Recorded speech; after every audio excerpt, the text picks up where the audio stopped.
పురాణ పురుష యోగిరాజ శ్రీ శ్యామచరణ లాహిరి 8వ అధ్యాయం ఇష్టాగోష్ఠి ఉపదేశాలు. యోగిరాజుల ద్వారా వెల్లడైన క్రియాయోగాన్ని సాధన చేసేవాళ్లను క్రియావంతులు లేదా క్రియావానులు, క్రియాన్వితులు అంటారు. క్రియావంతులతో వాళ్ల జీవనానికి సంబంధించిన వివిధ విషయాలను ముచ్చటిస్తూ వారు వాటిని తెలియజెబుతూ ఉండేవారు. ఆహార నిద్ర మైథున సంబంధంగా సాత్విక ఆహారమే మంచిదని వారు చెబుతూ ఉండేవారు. సాత్విక ఆహారం వల్ల శరీరము, మనస్సు శాంతంగా ఉంటాయి. యోగకర్మ చేసిన మీదట కొద్దిపాటి ఆహారం సహజంగా అరిగేది, హితము మితము హుతము అయ్యేది తినడం ఉచితం. అధికంగా తినడం వల్ల యోగ సాధనకు అడ్డంకులు వస్తాయి. ఎక్కువ వేడి, ఎక్కువ చలవ, ఎక్కువ చేదు, ఎక్కువ ఘాటు ఉన్న ఆహారము, పాచిపోయిన ఆహారము మొదలైనవి తినకూడదు.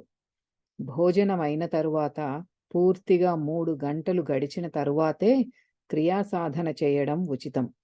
ప్రతిరోజు 5-6 గంటల సేపు నిద్రపోవడం అవసరం. పెళ్ళైన వాళ్ళు నెలకు 2 సార్లు స్త్రీ సంపర్కం పెట్టుకోవడం మంచిది. దానివల్ల మనస్సు శాంతమవుతుంది, సాధన కూడా బాగుపడుతుంది. కానీ ఏ ప్రకారంగానూ యథేచ్ఛగా జీవించడం ఉచితం కాదు. కామభావం ఆక్రమించుకున్నప్పుడు తీవ్రంగా 3-4 సార్లు ప్రాణాయామం చేయాలి. ప్రతిరోజు పంటిని పంటితో నొక్కిపట్టి ప్రాణాయామం చేయాలి. బలపూర్వకమైన ప్రాణకర్మ చేయడం వల్ల ప్రాణం శీఘ్రంగా స్థిరమవుతుంది. ఇందువల్లే యోగిరాజులు పదే పదే జ్ఞాపకం చేస్తుండేవారు. కస్కే ప్రాణాయాం కర్నా చాహియే. 49 వాయువుల్లో ప్రాణవాయువు ప్రధానమైనది. ప్రాణాయామం ద్వారా ముఖ్య ప్రాణవాయువు స్థిరం కావడం వల్లే తక్కిన ప్రాణాలు, వాయువులు అన్నీ స్థిరమవుతాయి. అప్పుడిక విడవడము, తీసుకోవడము అన్నవి ఏమీ ఉండవు. క్రియ చెయ్యడానికి దిక్కు, ప్రదేశం, కాలం అన్న నియమాలు ఏమీ లేవని చెబుతుండేవారు వారు. ఈ విషయంలో వేదాంతం ఇలా చెబుతుంది: యత్రైకాగ్రత తత్రా విశేషాత్. అంటే చిత్తానికి సులువుగా ఏకాగ్రత కలిగే చోటనే కూర్చొని ధ్యానం చెయ్యాలని అర్థం. క్రియ చేయడానికి ఫలానా దిక్కుగా కానీ, ఫలానా ప్రదేశంలో అని కానీ, ఫలానా సమయంలో అని కానీ నియమం ఏమీ లేదు. శరీరము, మనస్సు స్వస్థంగా ఉన్నప్పుడే క్రియ చేయాలి. ఒకే సమయంలో అంటే ఒకే వేళలో క్రియ చేయడం వల్ల విశేష ప్రయోజనము ఏమీ కనిపించదు. కానీ కొత్తగా సాధన చేసేవాడి విషయంలో నియమపూర్వకంగా సాధన చేయడం వల్ల మనస్సు ప్రసన్నమవుతుంది. అంటే ప్రసన్న చిత్తత అనుభవం అవుతుంది. కానీ క్రియలో స్థిరత్వం ఏర్పడ్డ తర్వాత ఏ నియమము అక్కర్లేదు. క్రియాయోగ సంబంధమైన గ్రంథాలు కూడా చదవాలి. నడుము, గుండె, కంఠము ఈ 3 నిటారుగా ఉంటే పైవైపు అంటే తిన్నగా ఉంచి సమాన వాయు ప్రవాహంలో క్రియ చేయాలి. ఈ స్థితిలో బ్రహ్మజ్ఞానం కలుగుతుంది. యోగాభ్యాసి తెల్లారగట్లే లేచి స్నానం చెయ్యకూడదు. ఎక్కువ బరువు మోయడం, ఎక్కువ వడిగా నడవడం, కటిక ఉపవాసాలు చెయ్యడం కూడవు. రాత్రి ఎక్కువసేపు మేలుకోవడం కూడా పనికిరాదు. చెప్పవచ్చేదేమిటంటే శ్వాస ప్రశ్వాసల గమనం వడివడిగా కానీ, మరీ నడివిగా కానీ అయ్యే పని ఏదీ చెయ్యకూడదు. ఉరిమే సమయంలో క్రియ చెయ్యకూడదు. పొద్దుటి క్రియ వల్ల రాత్రి చేసిన పాపాలు క్షయమవుతాయి. సాయంకాలం చేసే క్రియ వల్ల పగటి పాపాలు క్షయమవుతాయి. శీతాకాలంలో, వసంతకాలంలోనూ ఎక్కువ క్రియలు చెయ్యాలి. క్రియలు ఎక్కువ చేయడం వల్ల మత్తు కలుగుతుంది. అంతేకాక శిరస్సుకు వెనుక భాగంలో శబ్దం వినిపిస్తూ ఉంటుంది.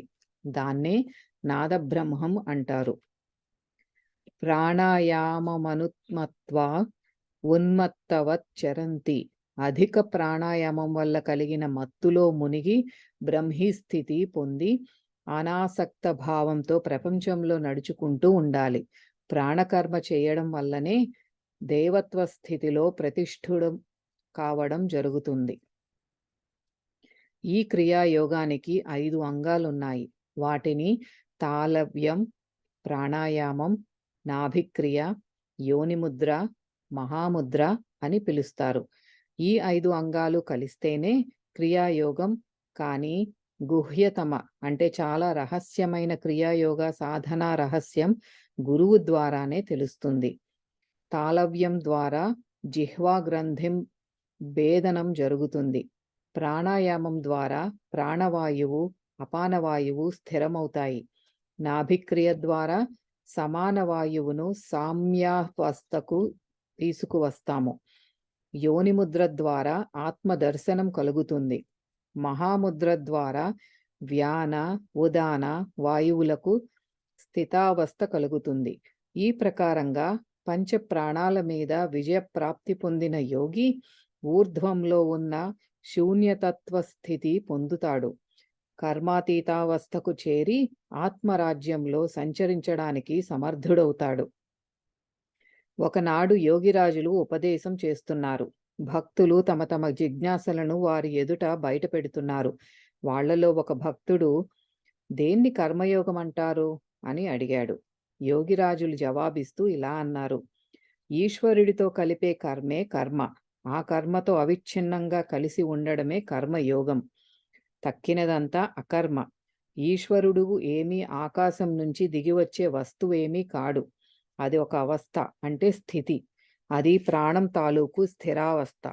స్థిర ప్రాణమే జీవుల శరీరాల్లో చంచలమై బుద్ధి, మనస్సు, ఇంద్రియాలు మొదలైన రూపాలు ధరిస్తుంది. దీనివల్లే మోహగ్రస్తమవుతుంది.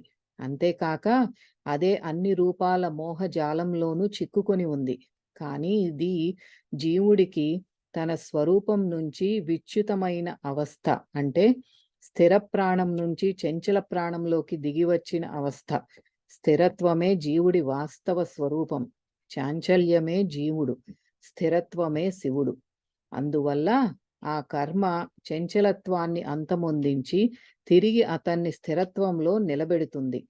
జీవత్వాన్ని సమాప్తం చేసి శివత్వంలో ప్రతిష్ఠిన్ను చేసేది కర్మయోగం. కర్మ లేనిదే ఏదీ కాదు. మనం సంపాదించాలనుకునేది, ఇవ్వాలనుకునేది ఇవన్నీ కర్మకు సంజ్ఞలే. కర్మ లేకుండా ఏదీ లభించదు. అందువల్ల కర్మ లేకుండా ఈశ్వర ప్రాప్తి కూడా కలగదు. అంటే స్థిరత్వం ప్రాప్తి కాజాలదు. ఈశ్వరుణ్ణి పొందడం కోసం కూడా తప్పనిసరిగా కొంత కర్మ చేయవలసి వస్తుంది. ప్రాపంచిక దృష్టితో మనం చేసే రకరకాల పనులతో, కర్మలతో ఈశ్వర ప్రాప్తి కలుగుతుందా? స్పష్టమైందా లేదా?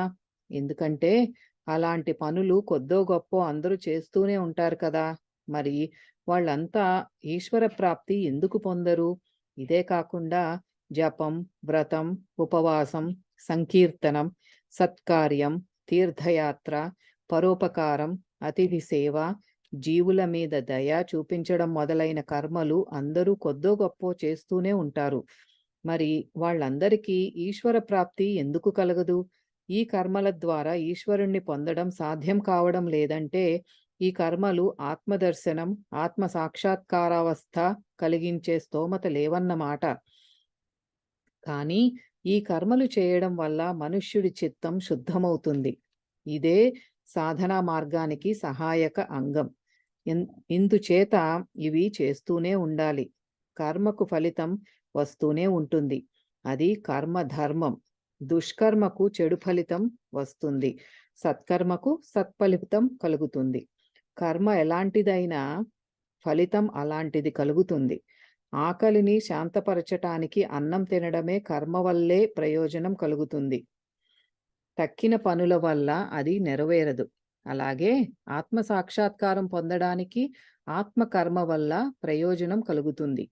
గీతలో భగవంతుడు ఇలా అన్నాడు: గహనా కర్మణో గతిః అని 4వ అధ్యాయం 17వ శ్లోకంలో చెప్పబడి ఉంది. అంటే కర్మగతి చాలా గహనమైనది, తెలుసుకోవడానికి కష్టమైనది. ఆత్మయుక్తుడు కావడానికి ఉపకరించే వాస్తవ కర్మను గురించి తెలుసుకోవడం సాధారణ వ్యక్తికి చాలా కష్టం.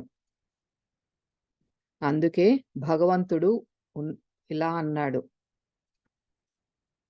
కిం కర్మ కిమకర్మేతి కవయోప్యత్ర మోహితాః తత్తే కర్మ ప్రవక్ష్యామి యజ్ఞాత్వా మోక్ష్యసే శుభాత్ అని భగవద్గీత 4వ అధ్యాయం 16వ శ్లోకంలో చెప్పబడి ఉంది.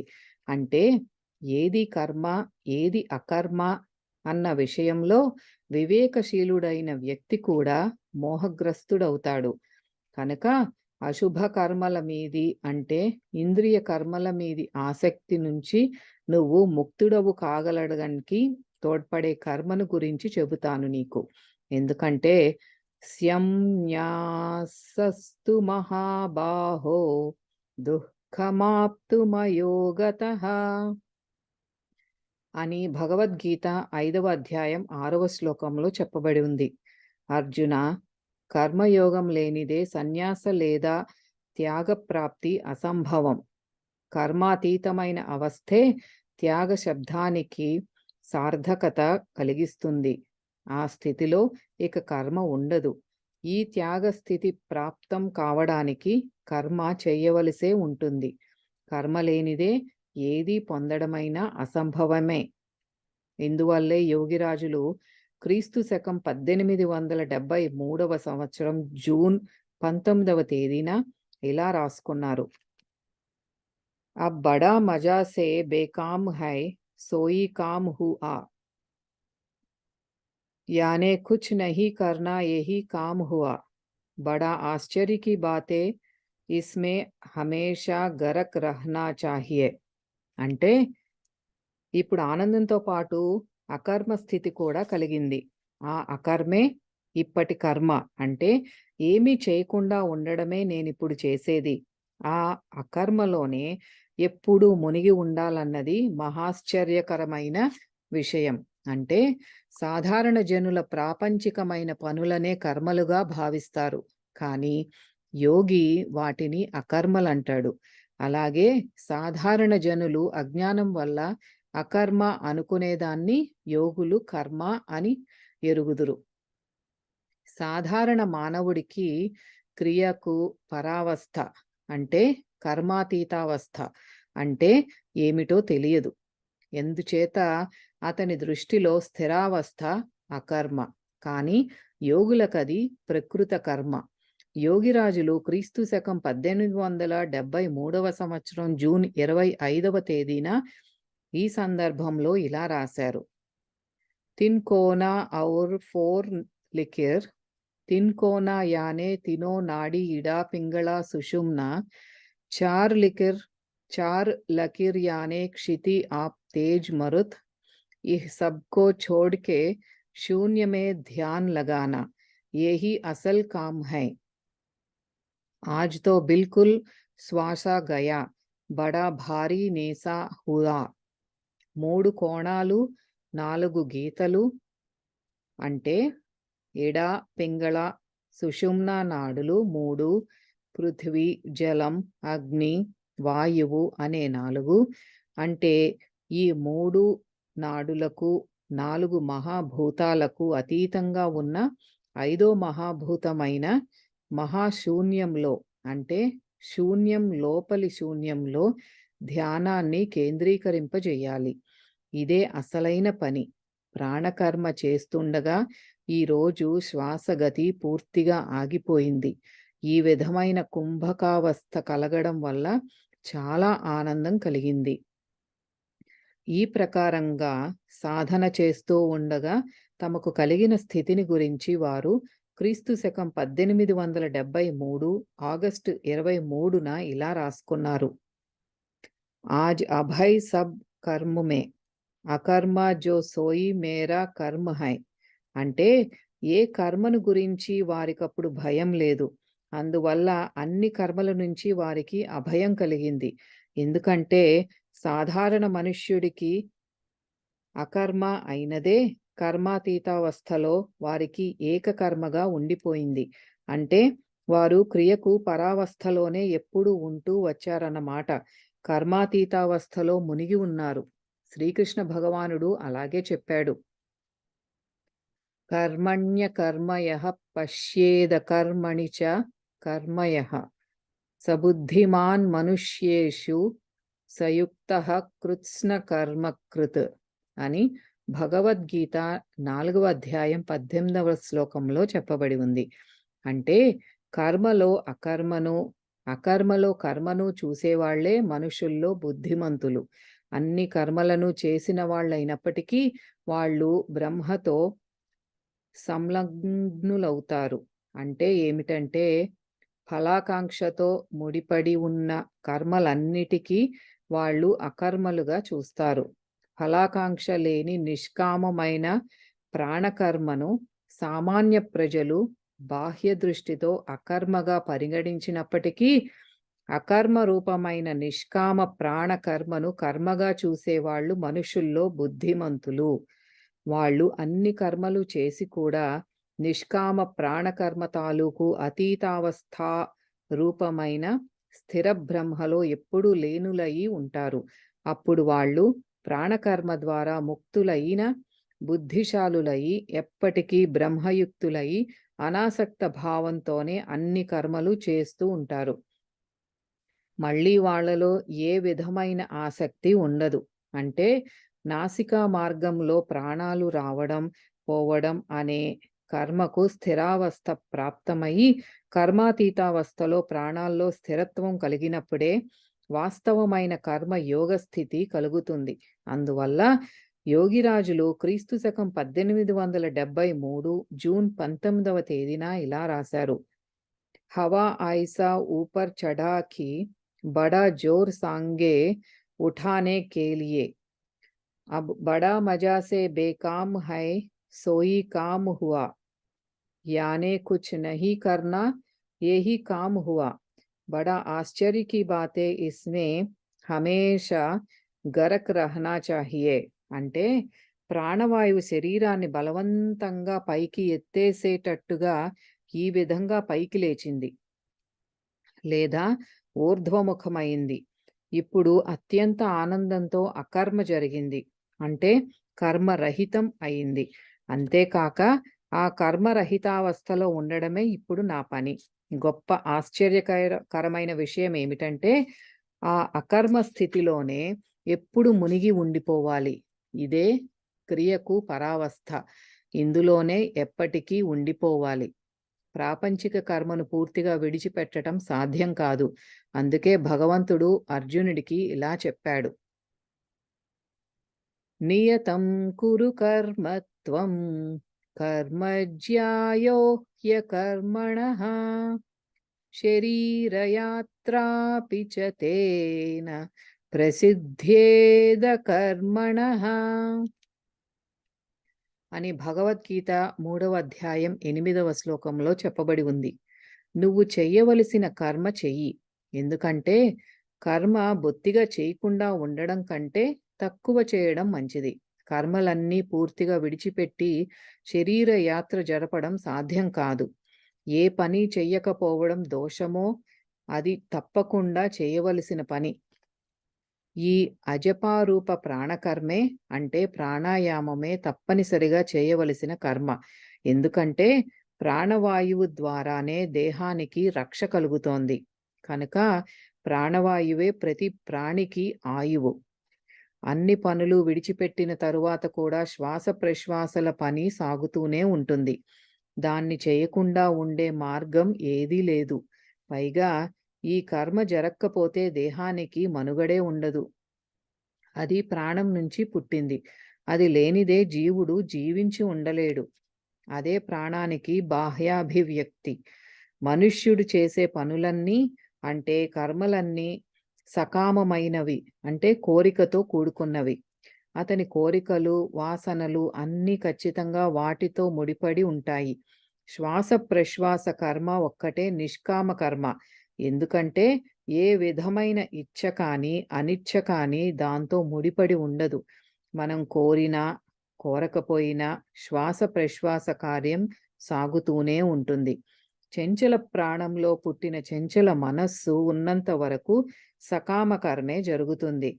కానీ మనస్సుతో ఏ విధమైన సంయోగము, స్పర్శ లేని కర్మ ఒక్కటే నిష్కామ కర్మ.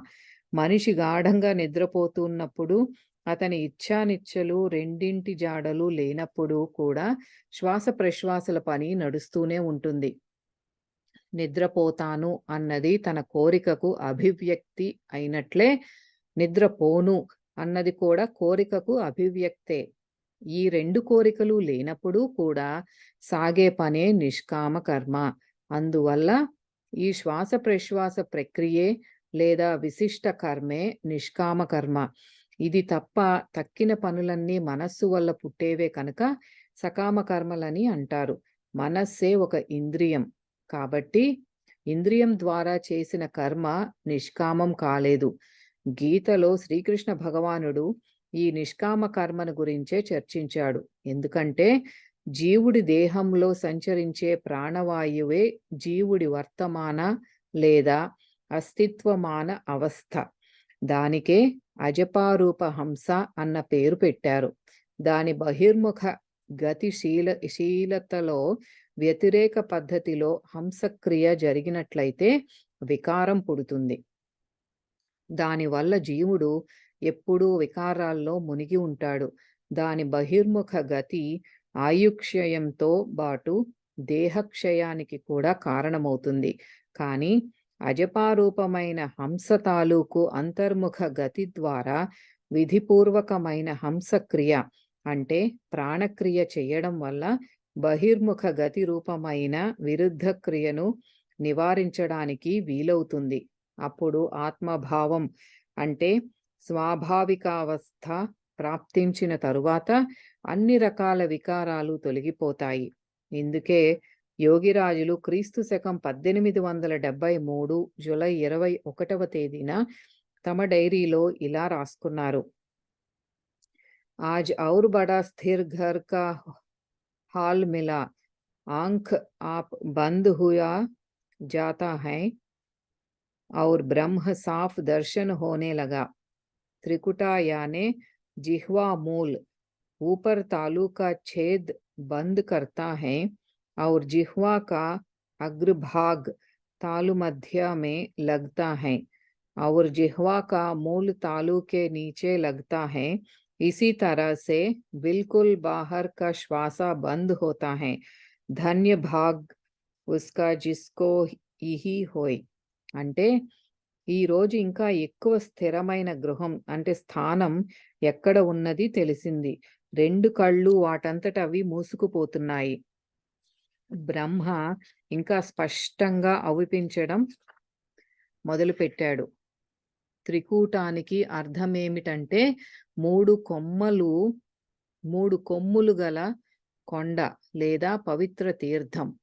కానీ యోగిరాజులు అంటారు, त्रिकूट अथवा जिह्वा मूल, यह जिह्वा ऊपर उठकर तालुकुहर या विवर को बंद कर देती है. जिह्वा का अग्र भाग तालु के मध्य भाग में प्रवेश करता है एवं जिह्वा मूल तालु के नीचे लगा रहता है. అంటే త్రికూటం అంటే జిహ్వా మూలం. ఈ భాగం పైకి లేచి తాలూకు హరాన్ని అంటే గుహను మూసేస్తుంది. నాలిక కొస తాలుపుల మధ్య భాగంలోకి వెళుతుంది. జిహ్వా మూలం తాలువుల కింద అంటుకొని ఉంటుంది. ఈ విధంగా కేచరి అవస్థలో రేచక పూరక ప్రాణాయామం జరుగుతూ వచ్చేపోయే శ్వాస ప్రశ్వాసలు పూర్తిగా నిలిచిపోయాయి. కేవల కుంభకం ప్రాప్తించింది. అందుకే ఈ విధంగా కేవల కుంభకం ప్రాప్తించిన వాడి భాగ్యం ధన్యమవుతుందని చెబుతున్నారు వారు. ఈ కేవల కుంభకం ఎప్పుడు సిద్ధిస్తుంది అన్నది ప్రశ్న. దీన్ని గురించి వ్యాఖ్యానిస్తూ దీనికి నిర్దిష్ట ప్రమాణం ఇలా చూపిస్తున్నారు. 10,61,000 ప్రాణాయామంలో కేవలం కుంభకం సిద్ధిస్తుంది. యోగి ప్రతిరోజు నిరంతర ప్రాణాయామం చేస్తూ పైన చెప్పిన సంఖ్య మేరకు ప్రాణాయామం చేయడంలో సమర్థుడైనప్పుడు అతనికి కేవల కుంభకం దానంతట అది సిద్ధిస్తుంది. అంటే ఆ కేవల కుంభక అవస్థే అతని స్వాభావిక అవస్థ అవుతుంది. అతను ఈ ప్రాణాయామం ఈ జన్మలో కానీ 2-3 జన్మల్లో కానీ చేయాలి. ఈ కర్మ ఎవరు చేస్తారు? ఈ సందర్భంలో శ్రీకృష్ణ భగవానుడు ఇలా చెప్పాడు. నిరాశీర్యత చిత్తాత్మా త్యక్త సర్వ పరిగ్రహః శారీరం కేవలం కర్మ కుర్వన్నాప్నోతి కిల్బిషం అని భగవద్గీత 4వ అధ్యాయం 21వ శ్లోకంలో చెప్పబడి ఉంది. అంటే ఈ శరీరం ద్వారా ఈ కేవల నామక కర్మ చేసేవారు నిష్కామజితాత్ములు. అంటే యతచితాత్ములు, త్యక్త సర్వ పరిగ్రహులు కావడం వల్ల పాపానికి లోబడరు. ఈ స్థితిలో స్పష్టమవుతున్నదేమిటంటే కృష్ణ భగవానుడు కేవల కర్మ అనే వాస్తవ కర్మయోగమని అన్నాడు. దీన్నే మరోచోట సహజ కర్మ అన్నాడు. కాబట్టి కేవల కర్మే సహజ కర్మ, అదే కర్మయోగం. శ్రీకృష్ణ భగవానుడు అర్జునుడి ద్వారా ఈ కర్మయోగాన్ని అవలంబించమని సర్వ మానవ జాతికి ఉపదేశించాడు. కానీ ఈ కర్మ ఎలా చెయ్యాలన్నది ప్రశ్న. దీని స్వరూపం ఏమిటి? దీని గురించి భగవంతుడు టూకీగా స్పష్టం చేశాడు. టూకీగా చెప్పడంలో ఉద్దేశం ఏమిటంటే ఇది గురుముఖంగా నేర్చుకోవలసిన విద్య. పుస్తకం చదివి దీన్ని తెలుసుకోవడం సాధ్యం కాదు. అపానే జుహ్వతి ప్రాణం ప్రాణే పానం తథా పరే ప్రాణాపానగతి రుద్ధ్వా ప్రాణాయామ పరాయణాః అపరే నియతాహారాః ప్రాణాన్ ప్రాణేషు జుహ్వతి సర్వేప్యేతే యజ్ఞవిదో యజ్ఞక్షపిత కల్మషాః అని భగవద్గీత 4వ అధ్యాయం 29-30వ శ్లోకాల్లో చెప్పబడి ఉంది. అంటే కొందరు ప్రాణవాయువును అపానవాయువులోను, అపానవాయువును ప్రాణవాయువులోను హోమం చేస్తారు. ఈ విధంగా అభ్యాసం చేస్తుండగా కేవల అనే కుంభకం ద్వారా ప్రాణగతి ఆగిపోతుంది. అంటే ప్రాణాయామ పరాయణులై ఉంటారు. మరికొందరు ఈ విధంగా ప్రాణాయామ పరాయణులయి ఇంద్రియ వృత్తులను నిగ్రహించుకొని ప్రాణాన్ని ప్రాణంలో హోమం చేస్తారు. అంటే ఓంకార క్రియ చేస్తారు. దీన్నే నిజమైన హోమం అంటే యజ్ఞం అని అంటారు. అలా చేస్తూ వారు స్పర్శాన్ కృత్వా బహిర్బాహ్యాంశ్చ చక్షుశ్చైవాంతరే భ్రువోః ప్రాణాపానౌ సమోకృత్వా నాసాభ్యంతరచారిణౌ అని భగవద్గీత 5వ అధ్యాయం 27వ శ్లోకంలో చెప్పబడి ఉంది.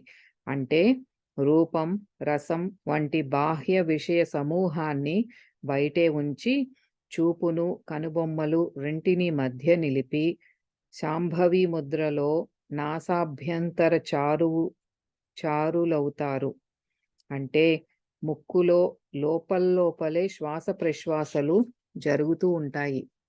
ప్రాణకర్మ నాసికా మార్గంలో అజపారూపంలో అవిరామంగా నడుస్తూనే ఉంటుంది. ప్రాణకర్మ ద్వారా అంటే ప్రాణాయామం ద్వారా దేహంలో ఉన్న వాయువునంతను స్థిరం చేసి దానికి ఊర్ధ్వగతి కానీ నిమ్నగతి కానీ స్వతహా లేకుండా చేసి ముక్కులో మాత్రమే సంచరించేటట్టు చేస్తారు. క్రీస్తు శకం 1871వ సంవత్సరం ఆషాఢ శుద్ధ నవమి నాడు యోగిరాజులు తమ సాధనా ఫలితాలను గురించి ఇలా చర్చించారు.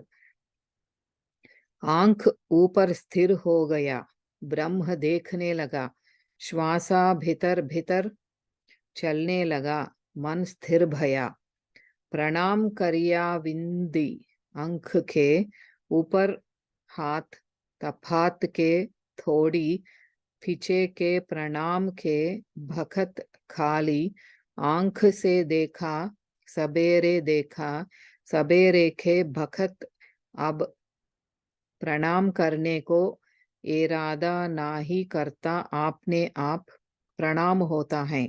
भीतर भीतर जिह्वा गले के భితర్ బైట్ గయా. అంటే వారి కళ్ళు రెండు ఇప్పుడు పైన స్థిరమయ్యాయి, కదలకుండా నిలిచిపోయాయి. ఇది శాంభవి అవస్థ. ఈ స్థితిలోనే అంటే ముద్రలోనే బ్రహ్మను దర్శిస్తున్నారు. ఈ సమయంలో శ్వాసగతి సుషుమ్నకు లోపల సంచరిస్తూ ఉంది. అందువల్లే మనస్సు నిరోధ స్థితిలో స్థిరం అయిపోయింది. పొద్దుటిపూట నమస్కారం చేసే సమయంలో తెరిచి ఉంచిన కళ్ళతో 2 చేతులు దూరంలో బిందువును దర్శించారు. కానీ ఇప్పుడు వారి మనస్సులోనే వారు నెలకొని ఉన్నందువల్ల నమస్కారం చెయ్యాలన్న కోరిక కలగలేదు. నమస్కారం దానంతట అదే తమకే జరిగింది. కంఠకూపంలో ఉండే తాలువుకున్న కన్నంలో అంటే అంగిట్లో నాలిక ఉండిపోయింది. ఈ స్థితిలో ఏ విధమైన కోరిక గాని, ఆలోచన కానీ కలక్కపోవడం వల్ల ద్వైతం అనేది, 2 అనేది లేదు. ద్వైతం లేనప్పుడు ఎవరు ఎవరికి చేస్తారు నమస్కారం? సర్వం బ్రహ్మమయం జగత్ కావడం వల్ల తమకు తామయి తమకే నమస్కారం చేసుకుంటున్నారు. నమస్కారం చేయడం వల్లే ద్వైత స్థితి ఏర్పడుతోంది.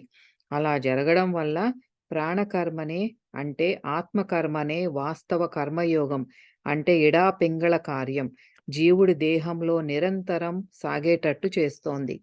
దాని బహిర్ముఖ గతిని అంతర్ముఖం చేసి రెంటిని మేళవించడానికే కర్మయోగమని పేరు పెట్టారు. ఈ విధంగా సర్వచింతా పరిత్యాగో నిశ్చింతో యోగ ఉచ్యతే అన్నది జ్ఞాన సంకలిని తంత్రం భావన. అంటే అన్ని రకాల ఆలోచనలను విడిచిపెట్టేయడమే యోగం అంటున్నారు. మరో చోట యోగశ్చిత్తవృత్తి నిరోధః పాతంజల యోగ సూత్రాలు సమాధి పాదం 2లో అంటాడు ఋషి. అంటే చిత్తవృత్తుల్ని నిరోధించడమే యోగమని. ప్రాణకర్మ చేస్తుండగా వాయువు స్థిరమైన మీదట చెంచల ప్రాణం స్థిరమవుతుంది. ప్రాణం స్థిరమైనప్పుడు వర్తమాన చెంచల మనస్సు కూడా స్థిరమై మనస్సులోని స్థిత మనస్సులో అవస్థాపితమవుతుంది. ఆ స్థితిలో వర్తమాన చెంచల మనస్సు లేకపోవడం వల్ల ఏ విధమైన ఆలోచన ఉండదు. ఈ ప్రకారమైన చింతాశూన్యావస్థనే కర్మయోగం అంటారు. అందుకే శ్రీకృష్ణ భగవానుడు అర్జునుణ్ణి యోగివి కమ్మని ఉపదేశిస్తూ చెప్పాడు. తపస్విభ్యోధికో యోగి జ్ఞానిభ్యోపి మతోధికః కర్మిభ్యశ్చాధికో యోగి తస్మాద్ యోగి భవార్జున. అంటే యోగి తపస్సుల కంటే శ్రేష్ఠుడు, జ్ఞానుల కంటే కూడా గొప్పవాడు, కర్మిష్ఠుల కంటే కూడా గొప్పవాడు. అందువల్ల అర్జున నువ్వు యోగివికా. ఎందుకంటే యోగి ఒక్కడే ఇడాపింగళలను మేళవించి స్థిర సామ్యావస్థను అంటే కర్మాతీతావస్థను పొందడానికి సమర్థుడవుతాడు. స్థితప్రజ్ఞత్వం పొందగల సామర్థ్యం యోగికే ఉంటుంది. ఈ ఆత్మకర్మ ద్వారా ఆత్మతో పరమాత్మను కలపడానికి అంటే ఆ స్థితి కలిగించే అభ్యాస క్రియనే అభ్యాస యోగం అంటారు. మరో భక్తుడు అడిగాడు, జీవుల మీద దయ చూపిస్తే ఈశ్వర సేవగా అవుతుందని శాస్త్రం చెబుతుంది. జీవుల మీద దయ చూపించడం ఎలా సంభవమో దయతలిచి చెప్పండి. దానికి యోగిరాజులు ఇలా అన్నారు. జీవుల మీద దయ చూపించడం ఈశ్వర సేవతో సమానము అన్నది సంపూర్ణ సత్యం. కానీ మీరు జీవుల మీద దయ చూపించడం అన్నదానికి అనుకునే అర్థం నిజమైన దయ కాదు. వాటి మీద దయ చూపించడం వల్ల ఆత్మజ్ఞానం కలగదు. సాధారణంగా మీరు దీనదుఃఖితుడు, అనాథుడు, ఆతురుడు అయిన వాడికి డబ్బు ఇచ్చి అన్నము గుడ్డ పెట్టి మందు మాకు వంటివి ఇచ్చి వాటి ద్వారా జీవి మీద దయ కనబరుస్తూ ఉంటారు. కానీ ఈ రకంగా అంటే ఈ రూపంలో జీవి మీద చూపించేది వాస్తవమైన దయ కానీ సేవ కానీ కాదు. ఎందుకంటే దాంట్లో స్థాయిత్వం లేదు. దయ చూపించేవాడికి కూడా ఆత్మలాభం కలుగదు. దీనివల్ల జీవుడు దేహం మీద కేవలం సమయానుసారమైన దయ చూపించడం జరుగుతుంది అంతే. జీవుడి దేహం జీవుడు కాదు కదా! ఇప్పుడు ఏ ప్రయోజనం కోసం దయాభావనతో పనిచేస్తున్నామో, ఇక ముందు కూడా దాని ప్రయోజనము పునవ్ పునః పునరావృత్తమవుతూనే ఉంటుంది. ఆకలితో అలమటిస్తున్న వాడికి ఒకసారి అన్నం పెట్టినప్పటికీ మళ్ళీ ఆకలి వేస్తూనే ఉంటుంది. అంతేకాకుండా ఆకలి వేయడం దేహ ధర్మం. అలాంటి సేవ దేహ సేవ అవుతుంది కానీ ఈశ్వర సేవ కాదు. ఈశ్వరుడు ఈ దేహంలో ఉంటాడు అన్నది నిజమే. కానీ దేహానికి సేవ చేయడం, దేహంలో ఉన్న ఈశ్వరుడికి సేవ చేయడం అవదు. పాడైపోయిన గుడిని బాగు చేయడమో, మళ్ళీ కట్టించడమో, గుళ్ళో ఉండే దేవుళ్ళకు పూజ చేసినట్టు కానట్టే, ఈ విధంగా దయ చూపించడం వల్ల భవరోగాలను అంటే ప్రాపంచికమైన ఆపదలను తొలగించడము జరగదు. సామాజిక ఆచార వ్యవహార రీతులను బట్టి ఈ విధంగా తప్పకుండా దయ చూపించవలసిందే. కానీ శాస్త్రం జీవుడి మీద దయ చూపించమన్నది ఈ రకంగా కాదు. శాస్త్రంలో చెప్పిన మర్మాన్ని అంటే రహస్యాన్ని తెలుసుకోవడానికి యథార్థమైన భూత దయ అని దేన్ని అంటారో తెలుసుకోవడానికి మొదట జీవుడు అనే పరిభాషను అర్థం చేసుకోవాలి. ప్రాణం మూలతః స్థిరమైనది. కానీ ఆ స్థిర ప్రాణం చంచలమైనప్పుడు దానికి జీవుడు అని పేరు వస్తుంది. అంటే దేహంలో ఉండే ప్రాణం తాలూకు చంచలావస్థనే జీవనం అంటారు. ఆ జీవనం ఉన్నంత వరకు, ప్రాణానికి చంచలావస్థ ఉన్నంత వరకు జీవుణ్ణి జీవితుడు, జీవించి ఉన్నవాడు అంటారు.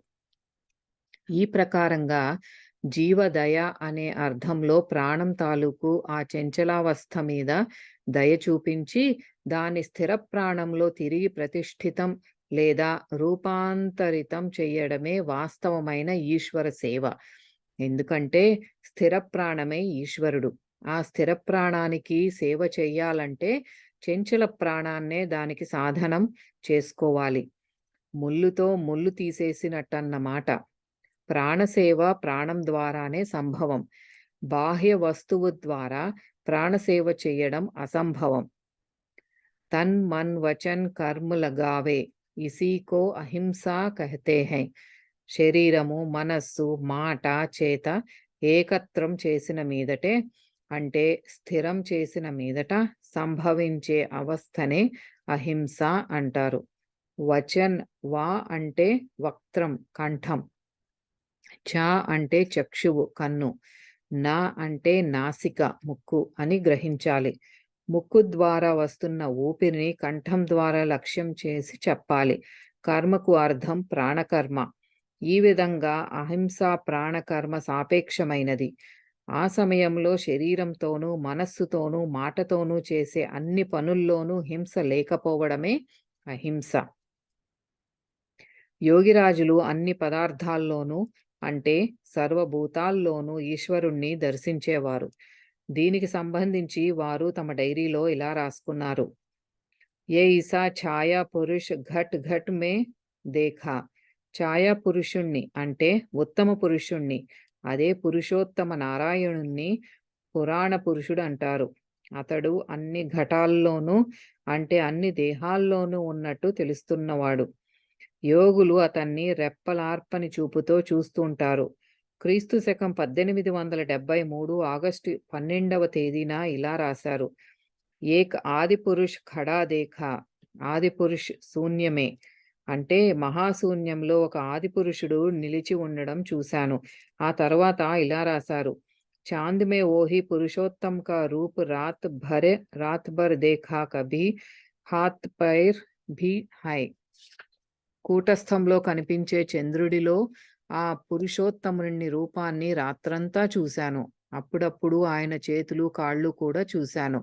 నక్షత్ర ఏక్ ఆద్మీ కే ఛాతీ కే భితర్ దేఖా.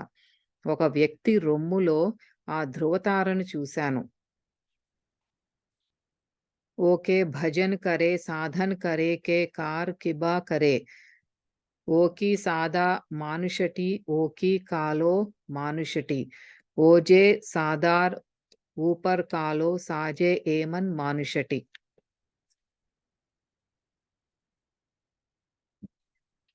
మొదటి భాగం సంపూర్ణం.